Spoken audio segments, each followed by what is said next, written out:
This conference will now be recorded. Hello, my name is Jim Rumbley, and I work for the city's Creeks Division. Thank you for watching this training, which is intended for development and redevelopment project applicants and covers the new requirements for the city's Stormwater Management Program, or SWMP as it's often called. You might also know these requirements as post-construction requirements. These are all names for structural improvements for treating stormwater after a project is completed. SWMP requirements are intended to help improve the city's water quality. As you might know, all of the creeks and beaches in the city of Santa Barbara are currently designated as impaired or polluted under the Federal Clean Water Act. As the amount of impervious area in the city increases, urban runoff pollution increases as well. Urban runoff includes many types of pollutants, including bacteria, hydrocarbons, pesticides, fertilizers, metals, nutrients, sediment, and trash. Polluted creek and ocean water leads to beach warnings, closures, people getting sick, impacts to the economy, and potential fines for the city. SWMP requirements are an important tool for creek and ocean water quality protection. They treat water pollution at its source by reducing impervious area and infiltrating stormwater. Applying SWMP requirements to properties as they develop can improve water quality incrementally by capturing and treating stormwater before it leaves the site. SWMP requirements are necessary for regulatory compliance, and they are detailed within the city's recently updated Stormwater Bnp Technical Guidance Manual. Reasons for changing the requirements include improving fairness, flexibility, and effectiveness while maintaining the current level of water quality protection. We also corrected many errors and typos in the guidance manual and modified tier thresholds, requirements, and exemptions. So when do the new requirements take effect? For ministerial projects that are submitted on or after March 1st, 2021, these will be processed under the new requirements. For discretionary projects accepted for processing before December 14th, 2020, at the applicant's discretion, these may be processed under the old 2013 requirements or the new 2020 requirements, not a combination of both. In the coastal zone, projects must comply with the requirements that are more protective of water quality. Staff will initiate the process to change all of the requirements in the coastal zone in early 2021. Contact me directly for questions regarding specific projects in the coastal zone. How will this impact previously approved projects?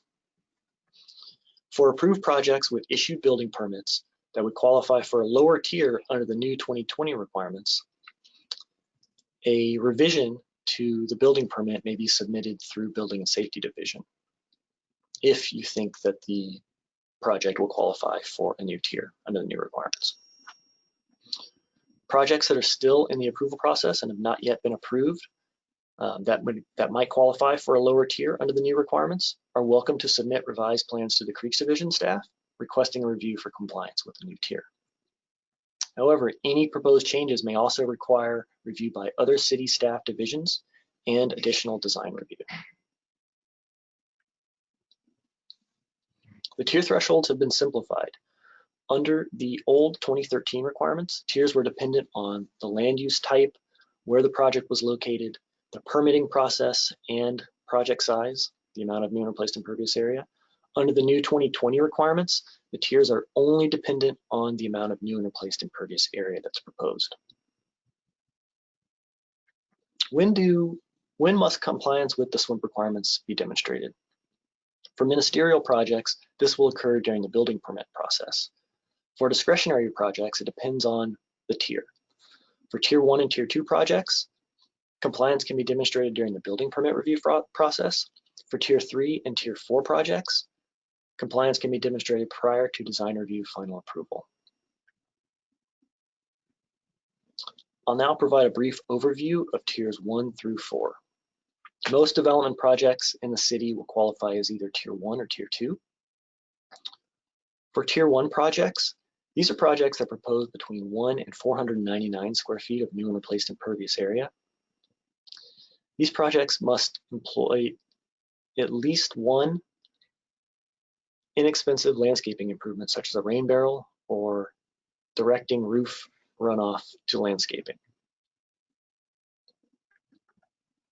For Tier 2 projects, these projects propose between 500 and 1,999 square feet of new and replaced impervious area. And these projects only treat the new and replaced impervious area, not all of the impervious area on the entire parcel. Any impervious area on the parcel can be treated. It doesn't have to be the new and replaced impervious area. This requires minimal calculations and no stormwater report is required. Infiltration of stormwater is required for Tier 2 projects unless it's infeasible. See Chapter 4 for more information. For Tier 3 projects, these requirements have not changed substantially. However, these projects are now 2,000 to 14,999 square feet of new and replaced impervious area. One important change is that 95% of all impervious area has to be treated instead of 100% of all impervious area under the previous requirements. For Tier 3 projects, infiltration of stormwater is also required unless it's infeasible, but again, refer to Chapter 4 in the guidance manual for more information.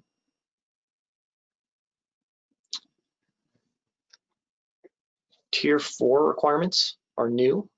The previous requirements only had 3 tiers. We now have 4 tiers. Tier 4 requirements apply to large development projects that propose 15,000 square feet of new and replaced impervious area or more. These projects are required to retain 1.2 inches of runoff for all of the existing impervious area on site that's being redeveloped and 2.4 inches of runoff for all new impervious areas. And infiltration of stormwater is also required unless it's infeasible. The exemptions in Appendix J of the guidance manual have been updated. We have 23 exemptions. These apply to both public and private projects. Maintenance and repair is an exemption. Re-roofing projects that are like for like are exempt. Cosmetic improvements, including paint, windows, and doors, are all exempt. And raised decks with gaps for drainage over pervious areas are also exempt. Please note that second-story additions are no longer exempt under the new requirements. Here's an example of a project required to comply with Tier 2 requirements. In this example, a 550 square foot addition is proposed to this residence. To comply with the Tier 2 requirements, the new addition itself can be treated, or equivalent areas on site can also be treated, like the garage, the front portion of the residence roof area, or the driveway. Here's an example of a Tier 4 project. In this example, imagine this existing lot is going to be redeveloped with a lot line to lot line building. The blue areas are existing impervious area that will be covered by the new building, and these areas would be required to treat 1.2 inches of stormwater. The yellow areas are existing pervious areas, and when these areas are covered by a building, they would be required to retain the 2.4 inch storm. Now we'll go over some common examples of BMPs that we see for complying with the requirements. Here's an example of roof runoff being directed to landscaping. Another example using a gravel layer to spread the flow of roof runoff to landscaping. Here's a rain garden that can be used to infiltrate stormwater. Rain barrels are also useful for storing stormwater runoff for use in irrigation to landscaping. An example of an above ground cistern that can be useful in areas that have limited space to retain stormwater. A planter box is also useful for areas that don't have much space to treat stormwater.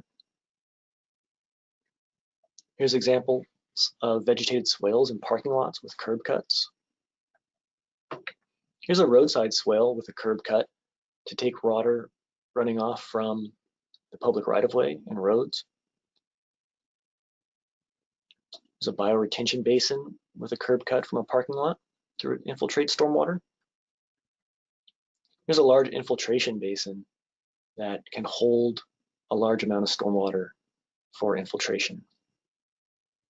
A detention basin to slow down the flow of stormwater and meet the peak runoff discharge rate requirements, and infiltrate a small amount of stormwater. Here's an example of a green roof. Permeable asphalt and permeable concrete are useful for limiting the amount of impervious area proposed on a project. Permeable pavements are not counted as impervious area towards the tier thresholds. Another permeable pavement example, in this case, permeable pavers. Please send additional questions to Jim Rumbley at jrumbley@santabarbaraca.gov and see frequently asked questions at santabarbaraca.gov/SWMP. Thanks again for watching.